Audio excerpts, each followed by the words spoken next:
오직 우리는 하나님을 의지하고 그 음성을 따라가길 원합니다.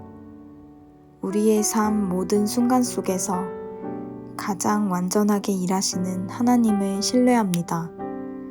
다 함께 사도신경으로 우리의 신앙을 고백하길 원합니다.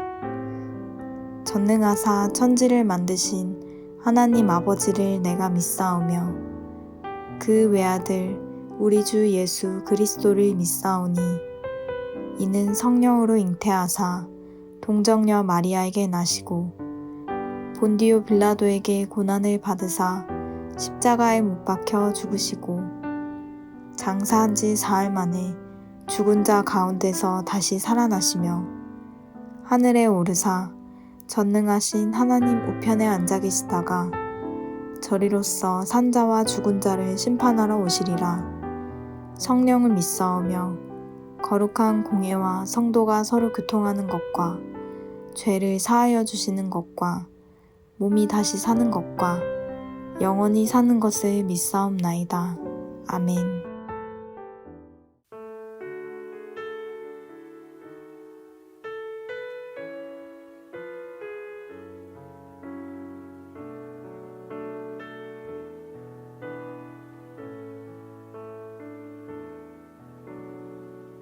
나의 영혼이 잠잠히 하나님만 바라미요 나의 구원이 그에게서 나는 도다 나의 영혼아 잠잠히 하나님만 바라라 나의 소망이 저에게서 나는 도다 나의 영혼이 간절히 여호와를 갈망하며 나의 입술이 여호와를 찬양하리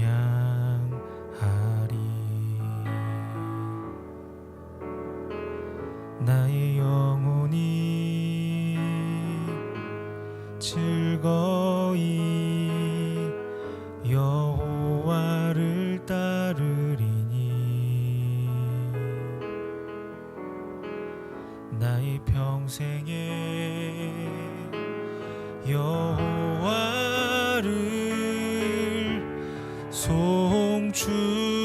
송축하리 오직 주만이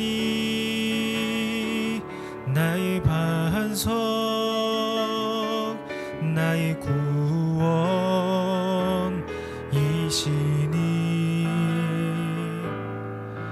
오직 주만이 나의 산성 내가 요동치 아니하리 오직 주만이 나의 반석 나의 구원이시니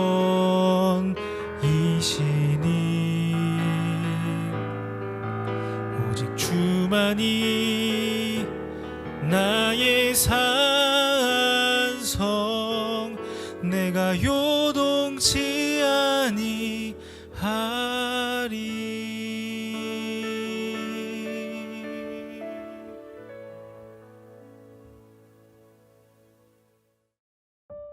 오늘 우리가 함께 나눌 말씀은 예레미야 16장 14절부터 21절입니다. 여호와의 말씀이니라. 그러나 보라, 날이 이르리니 다시는 이스라엘 자손을 애굽 땅에서 인도하여 내신 여호와께서 살아계심을 두고 맹세하지 아니하고 이스라엘 자손을 북방 땅과 그 쫓겨났던 모든 나라에서 인도하여 내신 여호와께서 살아계심을 두고 맹세하리라. 내가 그들을 그들의 조상들에게 준 그들의 땅으로 인도하여 드리리라. 여호와의 말씀이니라.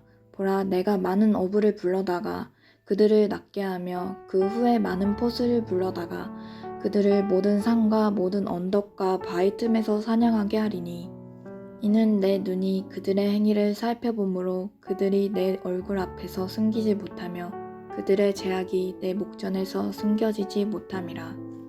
내가 우선 그들의 악과 죄를 배나 갚을 것은 그들이 그 미운 물건의 시체로 내 땅을 더럽히며 그들의 가증한 것으로 내 기업에 가득하게 하였음이라. 여호와 나의 힘 나의 요새 환난 날의 피난처시요 민족들이 땅끝에서 주께 늘어 말하기를 우리 조상들의 계승한 바는 허망하고 거짓되고 무익한 것뿐이라. 사람이 어찌 신 아닌 것을 자신의 신으로 삼겠나이까 하리이다. 여호와께서 이르시되 보라, 이번에 그들에게 내 손과 내 능력을 알려서 그들로 내 이름이 여호와인 줄 알게 하리라. 아멘.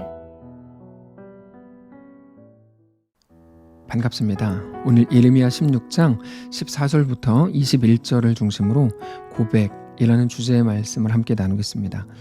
여러분, 어제 말씀을 기억하십니까? 결혼하지 말라, 하나님께서 예레미야에게 그렇게 말씀을 하십니다. 결혼하지 말라고 하는 것은 굉장히 특수한 상황이었기 때문에 가진 것들, 지켜야 되는 것들, 그런 것들이 많아지면 그게 두려움이 되고 공포가 되어서 환난의 때, 특별히 임박한 환난의 때를 지나가기 너무 어렵기 때문입니다.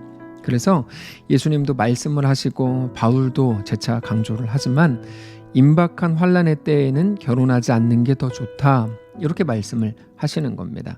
근데 사실상 이것은 결혼이라는 하나의 행위를 말한다기보다 모든 것들을 아우르는 하나의 상징성이 있는 단어라고 할 수 있을 것입니다.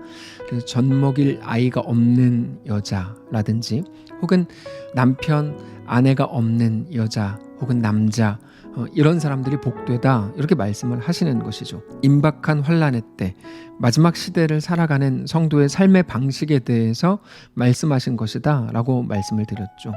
이 땅에 매이지 않는 것이 바로 그것입니다. 그리고 나서 오늘 본문으로 이어지는데, 오늘 본문을 잘 보시면 보라, 날이 이르리니 이렇게 시작합니다. 14절입니다. 여호와의 말씀이니라. 그러나 보라, 날이 이르리니 다시는 이스라엘 자손을 애굽 땅에서 인도하여 내신 여호와께서 살아계심을 두고 맹세하지 아니하고 이스라엘 자손을 북방 땅과 그 쫓겨났던 모든 나라에서 인도하여 내신 여호와께서 살아계심을 두고 맹세하리라. 내가 그들을 그들의 조상들에게 준 그들의 땅으로 인도하여 드리리라. 여기 보시면 임박한 환난의 때라는 게 언제인가에 대해서 이렇게 가르쳐 주시는데, 내가 그들을 그들의 조상들에게 준 그들의 땅으로 인도하여 드리리라, 바로 이겁니다. 그러니까 임박한 환난이라고 하는 게 뭐냐면 바벨론 포로로 잡혀가게 되는 것, 이런 것이죠. 근데 잘 보시면 바벨론이다, 아수르다, 애굽이다, 이런 식으로 어떤 나라 이름을 말씀하시지 않고 뭐라고 표현하시죠? 땅이라는 개념을 쓰십니다. 나라는 망하기도 하고 다시 생기기도 하죠. 그 모든 게 그 땅 위에 일어나는 일들입니다. 우리가 한반도라고 부르는 우리나라 이 땅에도 이미 수많은 나라들이 고조선, 삼국시대, 백제고구려, 신라, 그리고 고려, 조선, 수많은 나라들이 망하고 생겨나고 망하고 생겨나고를 반복했습니다. 그러나 땅은 변하지 않았죠. 땅은 망하지 않습니다. 하나님이 주시는 땅이 그렇습니다. 눈에 보이는 주인이 달라지는 것처럼 보일 수는 있는데 땅은 변하지 않습니다. 그리고 오늘 본문에서 말씀하시는 하나님의 말씀을 비추어 보면 모든 땅은 하나님의 것입니다. 근데 이스라엘이 하나님이 주신 그 땅에서 우상을 숭배했다는 것이죠. 그래서 그 땅이 더럽혀졌다는 겁니다. 하나님께서는 그 더럽혀진 땅을 보호하고 회복시키기 위해서 그 땅에 살던 이스라엘 백성들을 그 땅에서 내쫓아서 다른 곳으로 끌려가게 하실 작정이셨습니다. 그러면 이스라엘 백성들이 없는 그 땅은 이제 회복이 되는 거죠. 그게 70년 걸립니다. 그게 바벨론 포로의 가장 큰 이유입니다. 바벨론 포로의 가장 큰 이유 중에 하나는 하나님께서 그 땅을 회복시키실 것이다 라는 것이죠. 땅을 회복시키신다는 것이 그런 의미입니다. 16절인데요. 여호와의 말씀이니라. 보라, 내가 많은 어부를 불러다가 그들을 낫게 하며 그 후에 많은 포수를 불러다가 그들을 모든 산과 모든 언덕과 바위 틈에서 사냥하게 하리니 이는 내 눈이 그들의 행위를 살펴보므로 그들이 내 얼굴 앞에서 숨기지 못하며 그들의 죄악이 내 복전에서 숨겨지지 못함이라. 내가 우선 그들의 악과 죄를 배나 갚을 것은 그들이 그 미운 물건의 시체로 내 땅을 더럽히며 그들의 가증한 것으로 내 기업에 가득하게 하였습니다. 그렇게 하는 동안에 이스라엘은 바벨론 포로기를 지나가게 될 거고, 그렇게 땅이 회복되는 기간 동안에 이스라엘 백성들은 바벨론 포로기를 지나가게 될 거고, 그들 또한 끌려간 그곳에서 하나님께로 마음을 돌이키게 되는 온전한 백성으로 새롭게 세워지게 될 겁니다. 물론 그 시작은 16절부터 18절까지 읽은 것처럼 그들의 죄악이었습니다. 그러나 그들의 죄악에 해결하시는 하나님의 방식은 회복인 거죠. 그래서 하나님께서는 그들을 향한 바벨론 포로의 계획을 물리실 수 없다는 것입니다. 회복해야 되니까요. 그들은 죄를 지었지만 하나님은 그것을 회복시키실 거니까요. 그래서 예레미야에게 전에 뭐라고 말씀을 하셨죠? 너 회개하지 마. 한두 마디 죄송합니다. 잘못했습니다. 이런 말로 이 거대한 하나님의 회복의 계획, 구원의 계획을 뒤로 물러달라고 하지 마라. 이렇게 말씀을 하신 겁니다. 그러나 하나님의 계획을 위해서 고난을 주신다. 이런 말은 또 틀린 말입니다. 아까 우리가 읽었지만 그들의 징계는 그들의 범죄를 통해 시작된 것이기 때문입니다. 그러니까 이 두 가지가 같이 가는 거죠. 사람의 죄로 인해서 고난을 당합니다. 그러나 그거를 통해서 하나님은 사람을 또 회복시키고 구원하실 작정인 거죠. 그래서 모든 것이 합력하여 선을 이루신다는 게 바로 그런 겁니다. 이렇게 말씀하시죠. 그들이 결국 가야 할 길, 그들의 회복될 모습에 대해서 미리 예언하시는 것과 같은 내용인데요. 19절입니다. 여호와 나의 힘, 나의 요새, 환난 날의 피난처시요. 민족들이 땅끝에서 주께 이르러 말하기를 우리 조상들의 계승한 바는 허망하고 거짓되고 무익한 것뿐이라. 사람이 어찌 신 아닌 것을 자신의 신으로 삼겠나이까 하리이다. 여호와께서 이르시되 보라, 이번에 그들에게 내 손과 내 능력을 알려서 그들로 내 이름이 여호와인 줄 알게 하리라. 이 마지막 부분을 보면 보라, 이번에 그들에게 내 손과 내 능력을 알려서 그들로 내 이름이 여호와인 줄 알게 하리라. 이렇게 말씀을 하시죠. 그게 하나님 백성의 하나님에게 대한 마땅한 고백이라는 겁니다. 여러분, 인간은 약합니다. 실수할 수 있습니다. 죄 지을 수 있죠. 그래서 어쩔 수 없었다라는 의미가 아니라 인간 존재 자체가 원래 그렇게 연약하다는 겁니다. 그래서 우리 매일의 연약함 속에서 그러므로 하나님을 찾게 되는 것, 하나님이 나의 하나님이시고 나의 힘이시고 나의 요새이시고 환난 날의 피난처라고 진심으로 고백할 수 있다면 그것이 하나님이 우리에게 원하시고 요구하시는 진정한 회개라는 것입니다. 우리가 회개라고 할 때 잘못했습니다. 용서해 주세요 라고 하면서 두 손을 들고 눈물 흘리기를 기대합니다. 그러나 하나님이 우리에게 대해서 요구하시는 회개는 그런 것이 아닙니다. 우리가 있어야 될 원래 자리로 돌아가는 것입니다. 벗어난 곳에서 원래 자리로 되돌아가는 것. 그게 오늘 본문 19절과 20절에 나오는 이 고백이고, 그 고백이 우리가 시작했고 우리가 다시 매일처럼 되돌아가야 될 자리입니다. 여호와 나의 힘, 나의 요새, 환난 날의 피난처시요. 민족들이 땅끝에서 주께 이르러 말하기를 우리 조상들의 계승한 바는 허망되고 거짓되고 무익한 것뿐이라. 사람이 어찌 신 아닌 것을 자기의 신으로 삼겠나이까 하리이다. 아멘. 기도하겠습니다. 살아계신 하나님, 오늘 이 말씀을 비추어 우리 삶을 보기를 원합니다. 우리 모든 연약함 속에서 하나님이 나의 아버지이신 것, 하나님이 나의 왕이요 힘이요 피난처요 피할 바위요 우리 전부이신 것을 고백하는 날이기를 원합니다. 무슨 일을 만나든지 내가 왜 이런 일을 만났지가 아니라 우리가 만난 그 모든 일들 위해서 하나님만이 나의 전부입니다. 나의 왕입니다. 정직히 고백하는, 그렇게 해서 오늘 우리의 모든 현실과 시간이 의미가 있어지고 가치가 생기는 사랑하는 귀한 우리의 오늘 되도록 축복하시옵소서. 예수님의 이름으로 기도합니다. 아멘. 사랑하는 성도 여러분, 하나님께서 오늘 하루를 우리에게 또 허락하셨습니다.